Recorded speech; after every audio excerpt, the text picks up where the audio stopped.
খুলনায় শেষ মুহূর্তে জমে উঠেছে ঈদের কেনাকাটা। ক্রেতাদের পদচারণায় মুখরিত শহরের বিভিন্ন মার্কেট। সকাল থেকে মধ্যরাত পর্যন্ত মার্কেটগুলোতে ব্যস্ত থাকে ক্রেতা বিক্রেতারা। এই কেনাকাটা রমজানের শেষ দিন পর্যন্ত অব্যাহত থাকবে বলে আশা করছেন ব্যবসায়ীরা। খুলনা থেকে রকিবুল ইসলাম মতির প্রতিবেদন। খুলনার বিভিন্ন মার্কেট ও শপিং সেন্টারগুলোতে ঈদবাজারের ব্যস্ততা এখন তুঙ্গে। পরিবার নিয়ে শহর ও আশেপাশের এলাকা থেকে নতুন জামা কাপড়, জুতা, গহনা সহ বিভিন্ন পণ্য কিনতে আসছেন ক্রেতারা।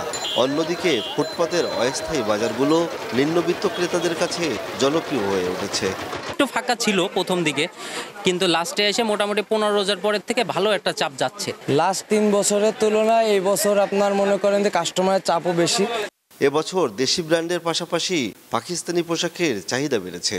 আগের মতোই তাঁত ও জামদানি শাড়ির প্রতি নারী ক্রেতাদের আগ্রহ বেশি।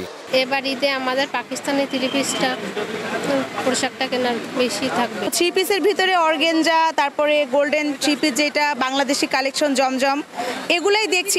পুরুষদের মধ্যে আমদানি করা ব্র্যান্ডের জিন্স ও হালকা ফ্যাশনের ব্যাগি ও টমি জিন্স বেশি বিক্রি হচ্ছে।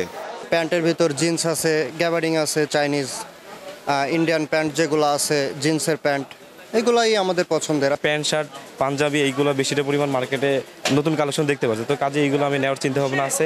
রমজানের শুরু থেকেই বিশেষ নিরাপত্তার ব্যবস্থা নিয়েছে বলে জানান মার্কেট কর্তৃপক্ষ। আমার মার্কেটে পর্যাপ্ত প্রশাসন ডিউটি আছে, পোশাক ডিউটি আছে, সিভিল ডিউটি আছে। আমাদের প্রশাসনের থেকে কোনো সমস্যা বর্তমানে নেই। তারা আমাদেরকে পর্যাপ্ত পরিমাণ সাপোর্ট করতেছে। মার্কেট ও শপিং সেন্টারে 3 স্তরের নিরাপত্তার ব্যবস্থা গ্রহণ করা হয়েছে, জানিয়েছেন মেট্রোপলিটন পুলিশ। যেখানে যে রকম দরকার কাস্টমাইজ করে আমরা নিরাপত্তা ব্যবস্থাটা সাজাচ্ছি। ঈদের আগে এবং পরে কিছু ঘটনা ঘটতে পারে, এরকম আশঙ্কা থেকে কোন কোন অপরাধ বাড়তে পারে সেটার দিক থেকে আমরা কিন্তু নিরাপত্তা ব্যবস্থা নিই। খুলনার বাজারে ঈদের বাকি দিনগুলোতে মানুষের পদচারণা আরও বাড়বে বলে আশা করছেন সংশ্লিষ্টরা। রকিবুল ইসলাম মতি, এসএটিভি, খুলনা।